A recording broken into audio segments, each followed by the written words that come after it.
IIT Roorkee में बदलते वातावरण और मौसम को लेकर 2 दिवसीय इंटरनेशनल सेमिनार का आयोजन किया गया, जिसमें कई शोधकर्ताओं और वैज्ञानिकों ने भाग लिया।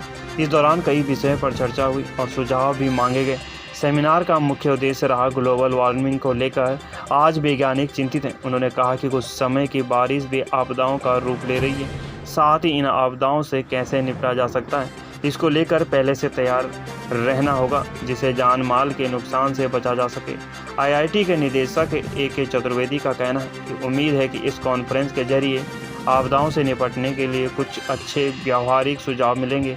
साथ ही उड़ीसा डिजास्टर मैनेजमेंट अथॉरिटी के प्रदीप जैना ने बताया कि आपदा से निपटने के लिए राज्य को पंचायत स्तर से लेकर सभी बड़े अधिकारियों को ट्रेनिंग देना होगा, तभी समय रहते आपदा से निपटा जा सकता है। उन्होंने कहा कि उड़ीसा में पिछले 7 तूफानों में किसी भी व्यक्ति मौत नहीं हुई। इसको सुधारने में हमने 20 साल लगे, इसलिए आपदा से निपटने के ठोस कदम उठाने होंगे, तभी जानमाल के नुकसान से बचा जा सकता है। रुड़की से प्रिंस शर्मा की रिपोर्ट।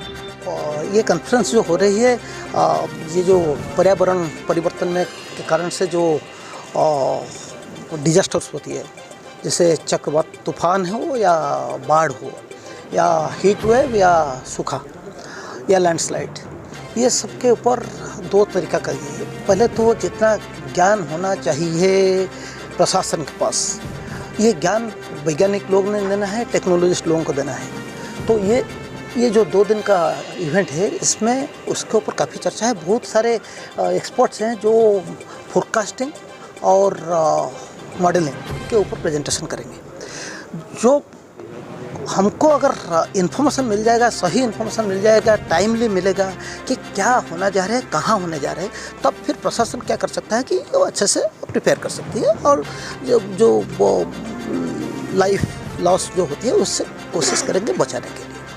सिमिलरली अगर हमको पता है कि कौन सा इवेंट की वजह से क्या क्षति हो सकती है, उसके हिसाब से वो क्षति को रोकने के लिए कौन सा टेक्नोलॉजी इस्तेमाल करना चाहिए। सपोज़ कल हमको इलेक्ट्रिसिटी टावर बनाना है या ब्रिजेस बनाना है, हम ब्रिजेस को कितना अच्छा बनाएंगे या कितना लंबा बनाएंगे, कितना भेंट देंगे, इसके ऊपर ये इंजीनियरिंग इनपुट चाहिए। कि जैसे उड़ीसा में आपको पता होगा कि बहुत तूफान आती है। तूफान में हर साल कुछ ना कुछ इलेक्ट्रिकल टावर्स, सबस्टेशंस नुकसान होती है। तो उसको हम ऐसे टेक्निकल कॉन्फ्रेंस से आइडिया लेके हम अभी उसको रेट्रोफिट कर रहे हैं। नया जो बना रहे हैं उसको बेटर टेक्नोलॉजी, बेटर डिज़ाइन से बना रहे हैं, ताकि कल अगर कुछ चक्रवात तूफान आती है तो उसमें कम क्षति होगी। सर, उत्तराखंड एक पहाड़ी राज्य है। हम 175वें वर्ष में ऐसी कई कॉन्फ्रेंसेस कर रहे हैं और आज की कॉन्फ्रेंस जो हमारे डिपार्टमेंट ऑफ WRDM उसने ऑर्गेनाइज कराई है। और इसमें जो चर्चा का विषय है वो ये है कि जो हमारे वेदर और क्लाइमेट में जो एक्सट्रीम्स होते हैं, जैसे कि आपने शायद सुना होगा, ग्लोबल वार्मिंग का नाम सुना होगा, तो उसके कारण क्या क्या हो रहा है। जैसे कि अचानक बहुत तेज़ बारिश हो जाती है। हमारे ही उत्तराखंड में, हमारे ही देहरादून में अभी आपने कुछ ही दिन पहले देखा माल देवता में क्या हुआ। कुछ 3-4 घंटे के समय में एक बहुत ज़्यादा बारिश पानी आ गई। तो ये सवाल है कि ऐसा क्यों हो रहा है और केवल क्यों नहीं, हम इसको कैसे एड्रेस कर सकते हैं, कैसे इन आपदाओं से हम निपट सकते हैं। क्या हम पहले से प्रेडिक्शन कर सकते हैं, क्या हम उसके लिए प्रिपरेशन अच्छी कर सकते हैं, जिससे जो माल के नुकसान होता है, जो जीवन का नुकसान होता है, वो मिनिमाइज़ कर सकें।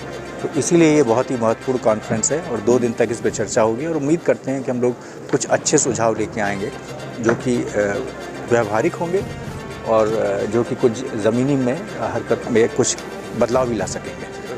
तो वैसे तो वही इंटरनेशनल कॉन्फ्रेंस है, लेकिन जैसे आज आपने देखा जो इंस्टीट्यूट ऑफ रिमोट सेंसिंग है उसके डायरेक्टर हैं, जो टेक्सास A&M यूनिवर्सिटी से प्रोफेसर VP सिंह आए हुए हैं, उड़ीसा जो स्टेट डिज़ास्टर मैनेजमेंट अथॉरिटी के जो स्पेशल रिलीफ कमिश्नर हैं वो आए हुए हैं। उड़ीसा ने काफ़ी अच्छा काम किया है वेदर रिलेटेड एक्सट्रीम्स पे। जैसा आप जानते होंगे वहाँ पे फ्लडिंग और साइक्लोन्स हर तरह की समस्या है। और इसी तरह से हमारे जो यूकॉस्ट के DG हैं दुर्गेश पंजी, वो भी आए हुए हैं। सर, क्या कारण आप समझते हैं ग्लोबल वार्मिंग और जो क्लाइमेट चेंज हो रहा है, क्या कारण इसके? देखिए, एक तो लोगों का मानना ये है कि जब हमारी